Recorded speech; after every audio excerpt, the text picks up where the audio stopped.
Hi everyone, and welcome to video number 22. Now, normally when we've been looking at Elizabethan England, we've been concentrating on the people at the top of society. The royalty, the lords, the nobles, the knights, the gentry.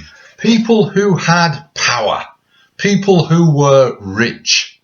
Because they affected society a lot. And a lot is written about them in the history books, so that's why we study them. However, this video and the next video, ladies and gentlemen, we're concentrating down here. We are looking at the poor, because sometimes they ask you a question about that in the exam. And also it's interesting to find out about how they actually lived day to day. Their life was slightly different to the royalty, to the powerful, to the nobles. Now, who were the poor in the reign of Queen Elizabeth?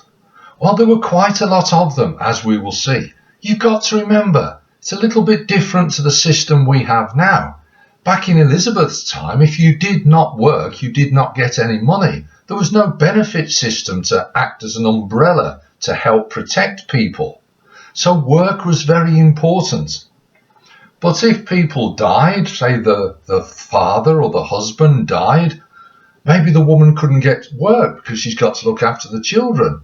So widows and their children were often poor.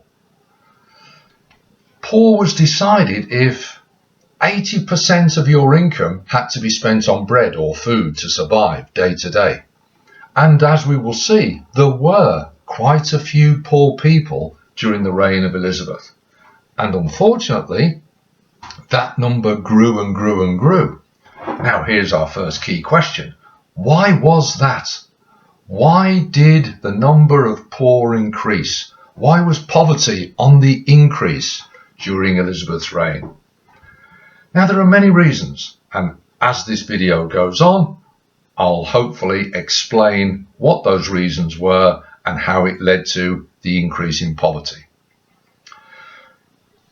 Let's start. We have to go back slightly before Elizabeth. We have to go back to her father, King Henry VIII.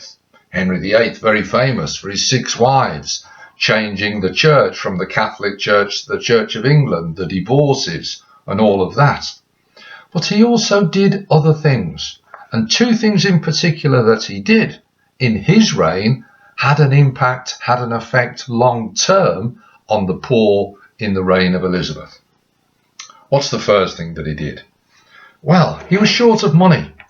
So he melted down a lot of the coins, the old coins. There they are. No, they're not. They're 2 pences. Never mind. But he melted down the currency. And he took out silver and gold. There's less silver and gold in the coins. It was called debasing the coinage or debasing the currency. There wasn't as much precious metal in the coins. Now that gave him about £1 million, so he was happy. But traders, shopkeepers, they're looking at these new coins and saying, well, they're not worth as much as the old coins. Therefore, if I'm selling something in my shop or on my market stall, I'm going to raise the prices. So one of the things that Henry VIII did is he debased the coinage or the currency, and it led to a rise in prices. And that had an effect later in Elizabeth's reign. The second thing he did, remember, he was short of money, and he introduced something called the dissolution of the monasteries. The monks, now they were all Catholics because it was a Catholic country, but he's changing it to the Church of England for his divorce. So therefore, he closes down a lot of the monasteries, takes their wealth, takes their land. So he's becoming richer himself, which is what he wanted. But, and this is important, the monasteries used to act almost like a little bit of a hospital or a care home. And if you were poor or homeless or sick or old, you could go to the monastery for food and shelter. But that has been removed by Henry VIII. So in Elizabeth's time, there aren't as many monasteries where the poor or the homeless could go for help and assistance. So that plays a part as well. They are what we call long-term causes, done by Henry VIII, but impacting in the reign of Elizabeth. Now, what about actually in the reign of Elizabeth herself? What was going on there? Well, the first thing you need to know is that population was rising. At the start of Elizabeth's reign, there were roughly about 3 million people in England. At the end of her reign, 45 years later, there were 4 million. So the population was rising. Now, you might think, well, how does that lead to more poor people? Have you got any ideas? Well, more people need more food.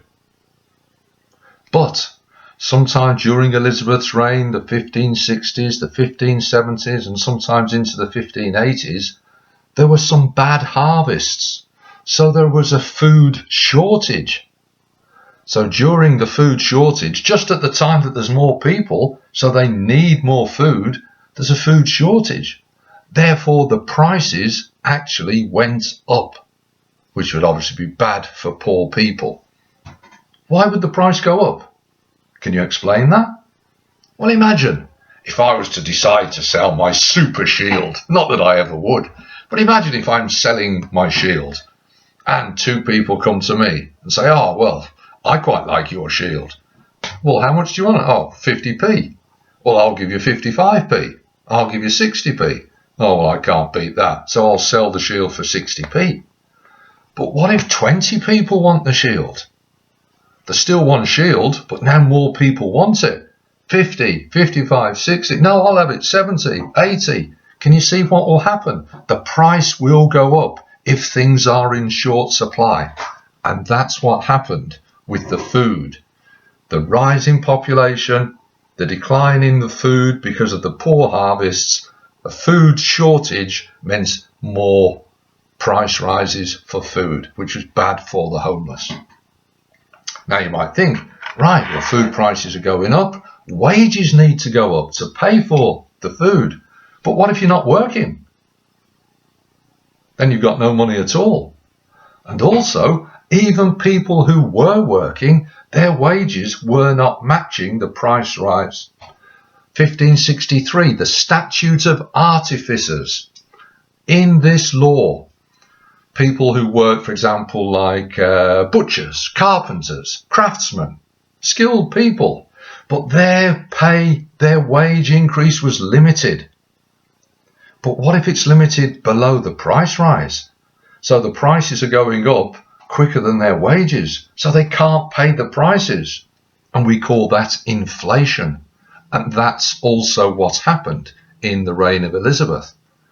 So, more people, food shortage, prices are going up, wages aren't matching the price rise, people are poor. Next thing, let's go back to that idea of population. More population, more people. So they need houses. Well, if you're a landlord and you've got some houses and you've now got more people want to rent your land and live in your house on your land, you can put the price up. So the prices of the rents went up. Now again, if you're poor, your wages are falling behind, you can't afford the rent. So many people actually lost their homes and were homeless and had to move. So we've got rent rises also led to poverty increase. Now, I've already mentioned about the farmers. They were suffering from these bad harvests, and they're looking around because they want to make money. The old traditional method of farming, what it was is that the fields were divided into strips, and each farmer would maybe rent a strip on a field and grow the vegetables or the grain or whatever it is. Now, that was the old method, renting strips in open fields. Well, some farmers, particularly the bigger landlords, said, well, that's not very good, that's not very economic. I think there could be some money to be made from newer methods, bigger farms. So they didn't have little strips anymore. They had huge, big, open farms. And they said, right, that's mine.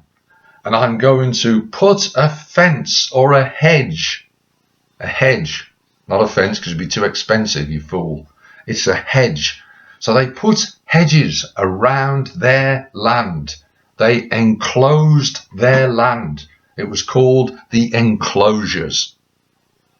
Now, it's good for landlords because they've got bigger farms, they can make more money. But it's not necessarily good for these poorer farmers who used to rent just 1 or 2 strips. So they might be out of a job. Particularly if the rent has been put up. Remember what I said about the rent rises? It was called rack renting. Now, song from my youth. Old MacDonald had a farm, E-I-E-I-O, and on that farm he had some sheep, E-I-E-I-O, with a ba-ba here and a ba-ba there, here a ba, there a ba, everywhere a ba-ba. Old MacDonald had a farm, E-I-E-I-O. Now, why have I sung that ridiculous thing? Because many of the farmers, the big landlords, the big farmers during Elizabeth's reign realised they could make more money from sheep farming. They used to grow crops, for example, grain. And they stopped doing that and they started to keep sheep on their enclosed land. How would that help them make money? Have you got any ideas? Well, the first thing is, obviously, they can sell the lambs for meat. Also, of course, they can shear the sheep and sell the wool. And also, here's a third thing. Imagine if you are growing crops. You might need 20 people to sort of plough the field, weed it, tend the crops, get the crops in. You might have to pay wages to 20 people.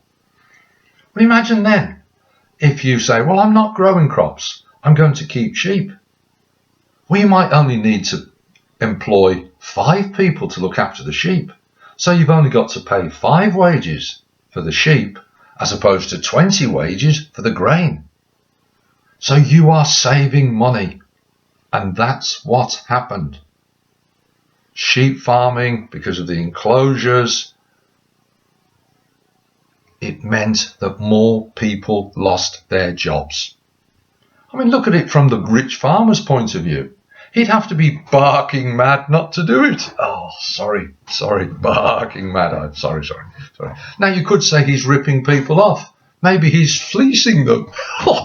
Stop it now. No more terrible jokes. I apologise. But the serious point, this move towards sheep farming meant that people lost their jobs. Now, what can they do? They can't stay in the countryside because they've lost their jobs. What can they do? And they decide to leave the countryside and move to the cities. They may have lost their homes because they can't afford the rent. They may have lost their jobs because they don't need to be needed for sheep farming. So they've got no money, they've got no home, no hope, no monasteries to go to because he's closed them down, Henry VIII, remember. The prices have gone up because of the food shortage due to the bad harvest. And the prices have gone up due to the food shortage because people are now looking after sheep instead of growing crops. The prices have gone up because the money's been changed. People are in a little bit of a mess in Elizabeth's time. And they decide to do something about it and move to the cities. For example, London. 1603, that was the year that Elizabeth died. There were 150,000 people in London. Now there's about 8 million today. But back then, London was the biggest city, 150,000. Norwich was the second most populous city, and that only had about 15,000. So people are moving to the towns, the cities, particularly London. Now, this was called the urban poor, urban city, moving away from the rural countryside. But they've got no homes in the cities. They're wandering the streets to use a word that was used in Elizabeth's reign, they were vagabonds. An old-fashioned word for someone who's poor and homeless. Vagabonds. So let's recap. Yes, poverty was a big problem during Elizabeth's reign. The reasons? Henry VIII gets rid of the monasteries which could have helped them. Debases the currency, which meant that the prices went up. There's an increase in population, which means that there were more people looking for jobs. The prices went up of food due to bad harvests, and also because more people are looking for the food because of the more population. Can you see how things are linked together? Rents went up. The prices of the rents went up. Changes in farming, moving away from growing crops to sheep farming. There we see some of the key ideas during the reign of Elizabeth. Now, what might they ask you in an exam? Well, here's one. Population growth was the main reason for the increase in poverty, increase in vagabonds during Elizabeth's reign. How far do you agree with this statement? Also, you could mention, and then it gives you two others, sheep farming, rising prices. Well, you'd have to write about all of the factors and then give your opinion about which one you think was the most important. Of course, with something like this, think back to the idea of history's a bit like a spider's web. It's all linked together. It's all intertwined. It's like a jigsaw puzzle, putting the pieces together to get the overall picture. And that's what we see here with the reasons for the growth in poverty during Elizabeth's reign. Now, the next video, what I'm going to try to explain to you there is what were people's attitudes to these vagabonds, these poor people, as they increased? Did they welcome them? Did they help them? Did they punish them? What were the attitudes? That's what we'll have a look at in the next video. And also see what the rich people did. What laws were passed to try and deal with this situation. So that's your next video coming soon. Hopefully this one has explained and been useful to you to explain why poverty begins to increase. All the best now. No more terrible sheep jokes. I apologise. Speak to you soon. Bye for now.